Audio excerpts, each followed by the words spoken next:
మిత్రులారా 2023కు ముందు ఆనాడు పిసిసి అధ్యక్షుడిగా ఉన్నటువంటి రేవంత్ రెడ్డి గారి నేతృత్వంలో సోనియా గాంధీ, ఖర్గే, రాహుల్ గాంధీ గారి యొక్క ఆశీస్సులతో మీ అందరి సహకారంతో ఈ రాష్ట్రంలో కాంగ్రెస్ ప్రభుత్వం ఏర్పడింది. యువ నాయకుడు పార్టీ నడిపించినటువంటి ముఖ్యమంత్రిగా రేవంత్ రెడ్డి గారు ప్రమాణ స్వీకారం చేశారు. ఇది రైతుల ప్రభుత్వం, ఇది చేతల ప్రభుత్వం. 2.5 సంవత్సరాలుగా ఇక్కడ ఇస్తున్నటువంటి సంక్షేమం ఈ దేశంలో మరే ఇతర రాష్ట్రంలో లేదని చెప్పడానికి అతిశయోక్తి లేదు. ఈ దేశంలోనే అత్యధిక పెట్టుబడులు ఇక్కడ శ్రీధర్ బాబు గారు మీ నాయకుడు ఇక్కడే ఉన్నారు.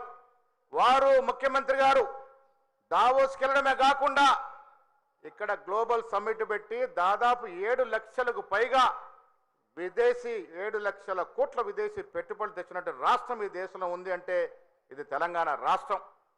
ఒకవైపు అభివృద్ధి, ఒకవైపు సంక్షేమిస్తున్న రాష్ట్రం ముందుకు దూసుకుపోతున్నటువంటి ఇవాళ ఒక నాయకుడు చాలా రోజుల తర్వాత ఫామ్ హౌస్ నుంచి బయటకు వచ్చినాడు.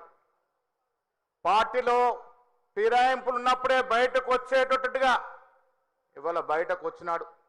మరో నాయకుడు అంటా ఉన్నాడు, రావాలట. ఎందుకు రావాలయ్యా? మేడిగడ్డను ముంచినందుక, కాళేశ్వరం కూలిపోయే విధంగా డిజైన్ చేసి ప్రాజెక్టు కట్టినందుక, హైదరాబాద్లో భూములు అమ్మినందుక, దేనికోసం రావాలని అడుగుతా ఉన్నాను.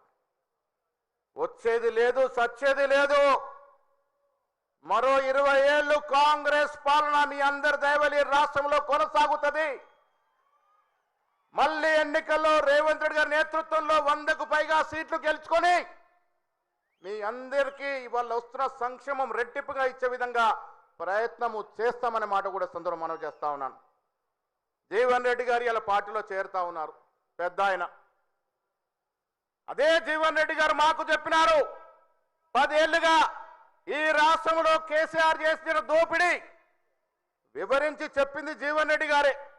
అలాంటి జీవన్ రెడ్డి గారు ఇలా వారి నాయకత్వంలో పార్టీలో చేరుతా ఉన్నారు. ఎంత సిగ్గుచేటో ఒక్కసారి అర్థం చేసుకోవాల్సింది మీకు మనవి చేస్తూ మళ్ళీ చెప్తా ఉన్నా, ఈ రాష్ట్రంలో జరుగుతున్నటువంటి కాంగ్రెస్ ప్రభుత్వ పాలన ఇది ప్రజా పాలన, అభివృద్ధి సంక్షేమం ధ్యేయంగా ముందుకు పోతున్న పాలన. మళ్ళీ వస్తుంది, మళ్ళీ రావాలి.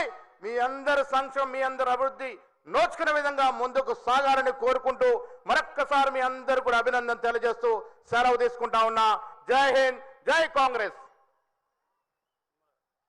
గౌరవనీయులైన వ్యవసాయ శాఖ మంత్రులు పెద్దలు తుమ్మల నాగేశ్వరరావు గారి సందేశం.